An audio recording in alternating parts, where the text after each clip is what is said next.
Mexico and Uruguay have announced that they will jointly host an international conference to advocate for dialogue in Venezuela. The conference will be held in Uruguay's capital, Montevideo, on February the 7th. Representatives of countries and international organizations with a neutral position on Venezuela will join. The president of the Mercosur bloc, Daniel Cagliani, has also called for a meeting with country members for after the conference. He described Uruguay and Mexico's initiative as, quote, a very important initiative in support of dialogue in Venezuela. And Mexican President Andrés Manuel López Obrador has rejected a proposal made by Spanish Prime Minister Pedro Sánchez to join an international group aimed at addressing the Venezuelan crisis. Following a bilateral meeting, López Obrador said that a dialogue should be first held by the parties in Venezuela. The Mexican president says once this dialogue takes place, his country is willing to help. Meanwhile, thousands of Venezuelans have taken to the streets of the state of Falcón to support the government of Nicolás Maduro. The president of the National Constituent Assembly, Diosdado Cabello, joined the march. Demonstrators said they will defend the constitution and their country against any foreign intervention, and that they do not recognize opposition leader Juan Guaidó as interim president. We are fighters, workers, and Venezuelan women who are not going to step back. We are going to fight for the people of Bolívar, people of Zamora, and the people of Manuela Sáenz, who was a fighter. We are here to fight and support our president, Nicolás Maduro. Let our president alone. Let him work. You have to rule in your country. We rule in ours. Here we want peace, solutions. We don't want war or violence. It's enough. The imperialism needs to stop. Firstly, the president of the assembly is flouting. The Supreme Court did not recognize that assembly. So that man cannot come before the people who already elected its president and say he wants to take the government. We, Venezuelans, do not agree. He is not the president, and he never will be. And a counter-protest to Maduro called by Guaidó took place in Caracas. He called his supporters to protest against the government. He also urged the military to abandon President Nicolás Maduro. The opposition leader has also called for another march over the weekend. Our correspondent Luis Tavera has been following the marches and brings us the latest from Caracas. I am here in downtown Caracas, where everything remains calm as demonstrations continue. People are gathering in the popular Plaza Bolívar to support the government of Nicolás Maduro and to reject the intervention attempts pushed by the United States. A permanent vigil is also being held outside the Miraflores presidential palace. Supporters at the vigil have said that they will remain there to defend their sovereignty, their right to self-determination, and to defend their constitution. Meanwhile, the Supreme Court of Justice has announced that a probe will be opened against opposition leader and self-proclaimed President Juan Guaidó, who has been banned from leaving the country. The judiciary has also ordered his accounts and assets to be frozen. We thank Luis Tavera for that report. President Nicolás Maduro has met with the army once again during a military drill. The troops assure the president that they are ready to defend Venezuela's territorial integrity. During the military exercise, Maduro accused Colombia of dividing the country's armed forces. And in the last few weeks, the military has been preparing for the upcoming Congress of Angostura celebrations, expected to be the biggest military exercise in the country's history. The army commander says soldiers are ready to sacrifice their lives for the country.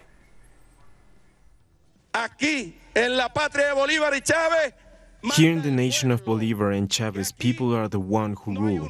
Here we do not have a king or queen. Here there is a popular power, a civil-military union to defend the country with our lives if need be. What are we going to do? Succeed. For who? For Venezuela.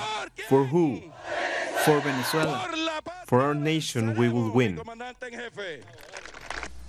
The U.S. administration continues with its threats not only against Venezuela, but also against its allies. Via Twitter, the National Security Advisor John Bolton said the government is ready to take action against anyone who does business with Venezuela. He called for countries not to, quote, deal in gold, oil, or other Venezuelan commodities. To Brazil now, where the Supreme Court granted former President Luiz Inácio Lula da Silva permission to attend his brother's funeral. But the decision came too late, as his brother had already been buried. Our correspondent Ignacio Lemus in Sao Paulo brings us the details. Yesterday, Lula's defense lawyer requested a permit for the former president to leave prison so he could attend the vigil and funeral of his older brother. The 79-year-old Aníbal Ignacio da Silva died of lung cancer on Tuesday. Lula's defense argued that the law clearly states that prisoners are allowed to attend funerals of their relatives. Even though the Supreme Court Chief Justice permitted Lula to go to the funeral, the decision was too late, as live streaming of the funeral on various social media platforms showed that Aníbal Ignacio da Silva had been buried. Therefore, the decision proved to be ineffectual. Later, the Chief Justice allowed Lula to meet with his family at a military base. Lula's lawyer said the meeting was negotiated to compensate him for the incompetent Brazilian justice system. Left-wing parties, social movements, and human rights organizations once again highlighted the political motives of Lula Ignacio da Silva's imprisonment. They condemned that he wasn't able to bid farewell to his brother. Previously, authorities in Sao Paulo argued that they don't have the resources to guarantee the security of an operation of this nature, which would have likely attracted a huge crowd. Critics highlighted the controversy of Lula's sentencing, as it was the fastest among those tried in the same corruption case. Yet the court moved very slowly in allowing him to attend his brother's funeral. We'll be back very soon. Stay with us.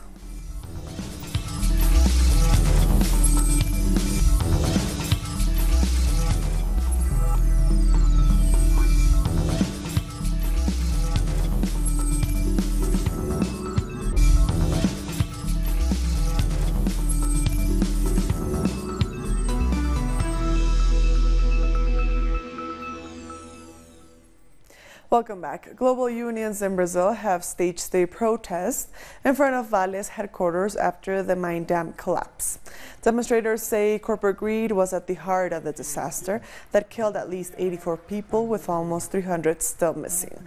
According to the unions, a 2017 environmental report had unearthed flaws in the dam, which put it at risk of collapse. It's a report they say the company ignored.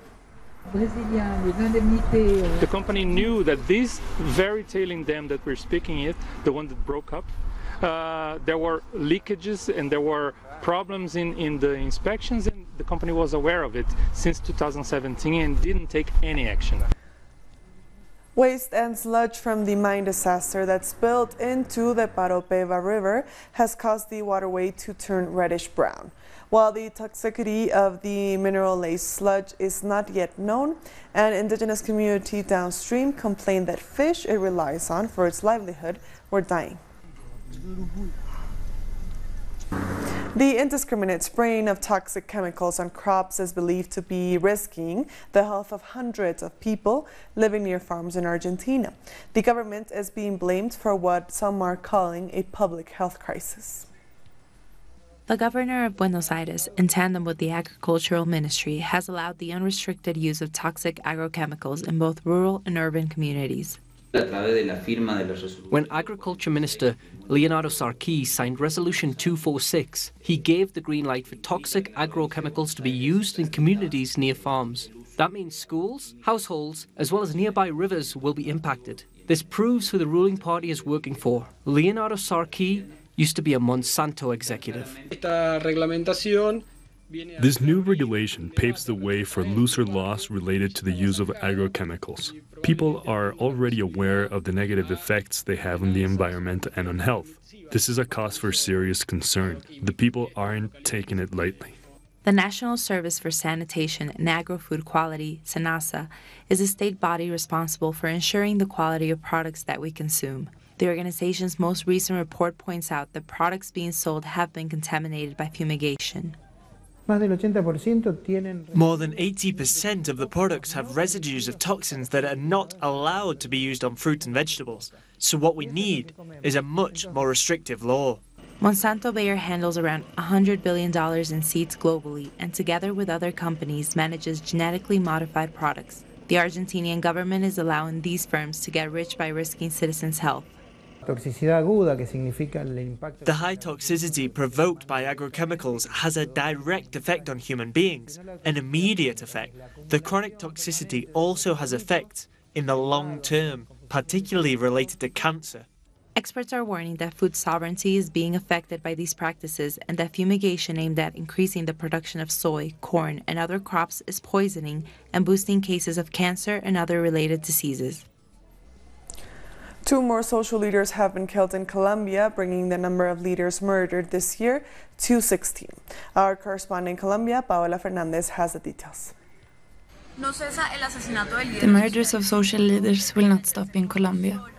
On Tuesday, we learned about 2 more social leaders being killed in the Valle de Cauca department, one of the most violent areas in the country. Dilio Corpus Gueito and José Jair Orozco were the victims. Social movements said the reports on the situation are not being listened to, and the social leaders' National Security Council has met to discuss more actions. The Colombian president has also said the government will announce new measures to protect social leaders. On the other hand, human rights organizations have said there is a lack of public policy and commitment from government. We thank Paola for that report. While Ecuador may accept financing from the International Monetary Fund to balance its budget, economists warn that austerity measures could do more harm than good. But what effect will the IMF measures have on everyday citizens? Denise Herrera tells us more in this report. Ecuador's finance minister, Richard Martinez, was part of a delegation headed by President Moreno, who recently attended the World Economic Forum in Davos, which ended on January 25th. He says during that event, prospects for Ecuador's economic outlook were discussed with representatives from multilateral financial institutions. The meetings with these organizations were productive. We met with the president of the Inter-American Development Bank and with the directors of the International Monetary Fund. In both instances, we proposed technical cooperation. In the case of the IDB, we review financing for this year and for the future. Government will ensure that the country does stand to the benefit from these multilateral lending agencies. The finance minister has also revealed that recent talks between Ecuador's president and the IMF managing director were also fruitful. That meeting also took place within the framework of the World Economic Forum in Davos. The finance minister was part of that delegation. Minister Martinez says that it was during those discussions with the Washington-based institution that Ecuador's government opened its doors to the IMF as the country seeks to reduce the fiscal deficit and the international debt. Over the next few months, it is expected that the IMF, as part of its work agenda, will facilitate productive cooperation between the Ecuadorian authorities and the fund's technical staff. Although Minister Martinez says Ecuador is seeking to generate different sources of financing, the minister will not say which financial institutions the government is looking to. Economists, while any deal struck with the IMF will offer Ecuador new financing alternatives, they warn citizens to brace for many challenges ahead. A program of this nature will bring worsening recession through economic contraction. This means there will be hard-hitting structural adjustment measures. What the Ecuadorian people must do is demand transparency from the government and call on the government to state clearly the pros and cons of any deal with the IMF and its impact on the people. Minister Martinez boasted that the IMF applauded Ecuador's recent reduction of its fiscal deficit. It was lower from 6% GDP at the start of the 2018 to 3.3% of GDP by the end of the year. This was accomplished by reductions in public spending and a revision of gas subsidies. However, the latest opinion poll showed that 75% of Ecuadorians think that Moreno-led administration is bad. Denise Herrera, Telesur, Ecuador. In Argentina, more than 380,000 people in Buenos Aires have been affected by power cuts. Our correspondent, Sabrina Roth, has the latest. In Buenos Aires, more than 23,000 users are without power, and 380,000 have been affected overall. Many of the users that were left without power are complaining that they had to throw away everything they had in their fridges. But it is also important to mention the increase in the electricity bill by the government of Mauricio Macri, which promised that companies will make the necessary investments to improve these services. However, so far the users affected by power cuts have kept increasing. So, people are paying more for electricity, but are being affected more and more by power cuts without any explanation. We thank Sabrina for that report. And moving on, quinoa, one of the world's most popular health foods, has also become a catalyst for the Bolivian economy, and export markets are opening up. But can Bolivia satisfy this soaring demand? We'll tell you in this report.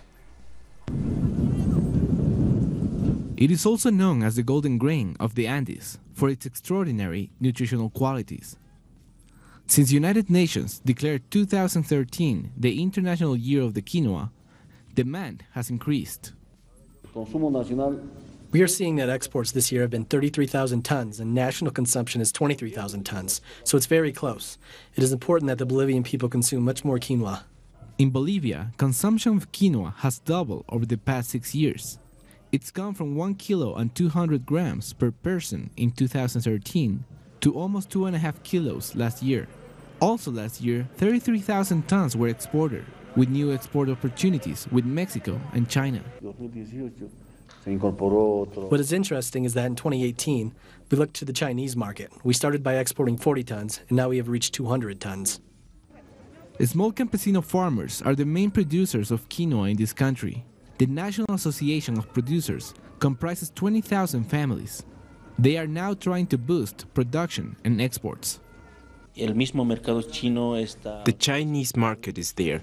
We have proposals from several Chinese companies. Therefore, we hope to concretize a deal. And they also want the product in huge amounts.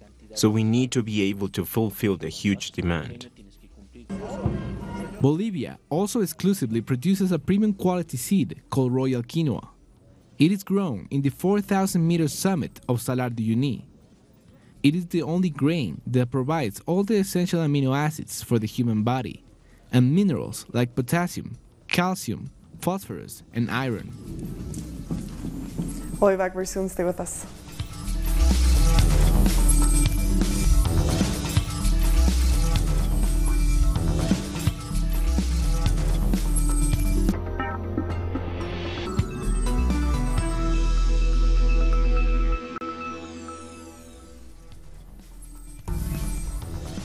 Welcome back. Israel's security forces have killed a 16-year-old Palestinian teenager at a checkpoint after accusing her of trying to stab them. She allegedly charged towards them after coming out of a taxi when they fired.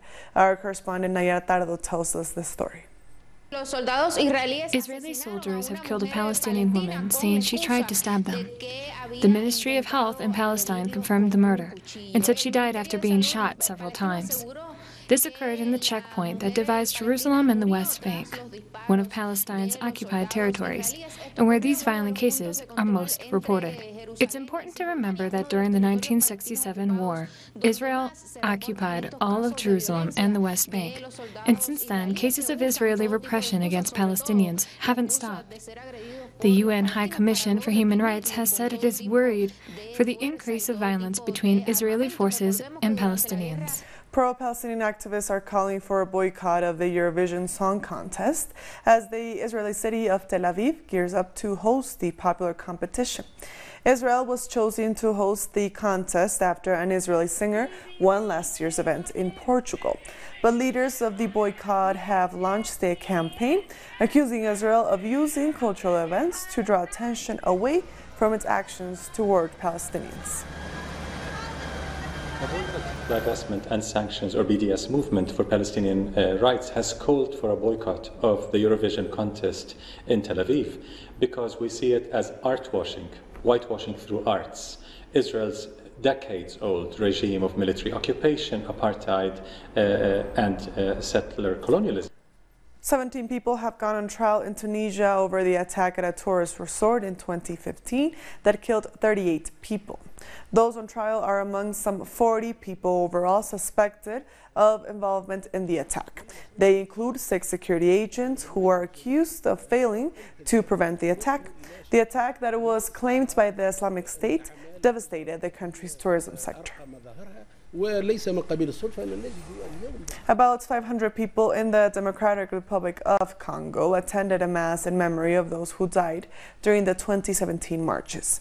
Congolese people took to the streets in 2017 in demonstrations calling for former President Laurent Kabila to step down. 15 people were killed during the unrest. Tuesday's mass came just days after the first peaceful power transfer ever in the country, when an opposition leader became president. Zimbabwe's government has slashed bus fares following widespread nation protests. Earlier this month, demonstrators took to the streets after President Emerson Mnangagwa announced an increase in fuel prices. Now, as the government responds to pressure from the people, riders are now paying a third of what they paid last week.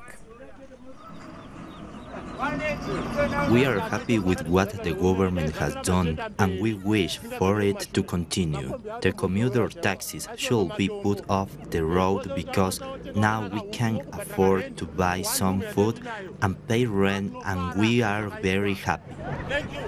South Africa's largest trade union has called for a nationwide strike next month in protest against planned layoffs at state-owned companies. The union said the government is threatening to cut jobs at the state power firm Eskom and the public broadcaster. They say it also plans to reduce the government's labor force, prompting the call for the strike by its 1.6 million members. The government's plan could result in almost 10,000 workers losing their jobs. Indonesian students demanding free healthcare clashed with police in the western city of Tangerang Tuesday. Tensions erupted when protesters tried to force their way into the mayor's office. Police and security guards blocked the entrance to the building and used force to disperse the students.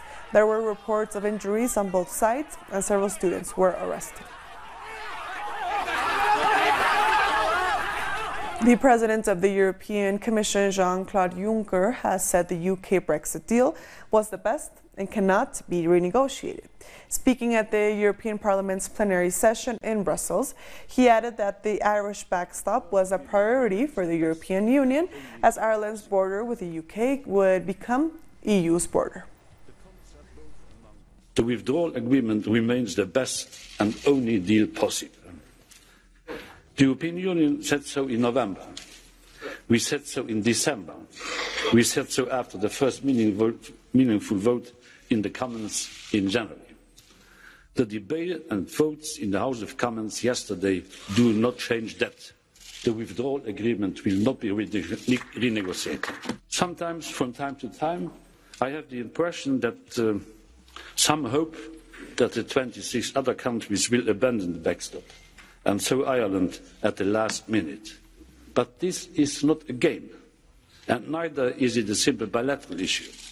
It goes to the heart of what being a member of the European Union means. Ireland's border is Europe's border, and it is our Union's priority. January 30th marks the 47th anniversary of Bloody Sunday in Derry, Northern Ireland. On this day in 1972, British troops shot and killed 14 peaceful Catholic protesters at a civil rights march.